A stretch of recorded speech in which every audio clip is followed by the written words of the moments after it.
Hello everyone, welcome back to the channel. In today's quick video, I'm going to show you exactly how to recover your CRA account in 2026. So first of all, you need to come here on cra.ca. So when you are here on this particular page, simply click on the option of sign in to CRA account. Then you will be landed on this sign in page. Over here, you just have to scroll down a bit and here you just have to choose any of the login methods. It can be CRA, user ID and password, or you can also select the option of sign in partner. So when you click on it, you will be redirected on this particular page where it is going to ask you to provide your ID or your password if you want to log in into your account. But since you want to reset it, you just have to simply look for the option that says forget your password. Afterwards, you will be asked to enter your user ID and your email address.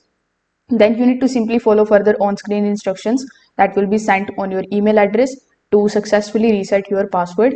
In it, you may need to verify your identity. You can include answering the security questions, entering a verification code which is sent to your phone or email, and make sure that your contact details are also up to date to complete this particular step smoothly. So once verified, you will be prompted to create a new password. So always choose the strong password that includes uppercase and lowercase letters, numbers and special characters. After setting it, your account access will be restored and you will be able to basically reset your account successfully. So if this video helped you out, make sure that you like this video and subscribe to the channel. Thanks for watching.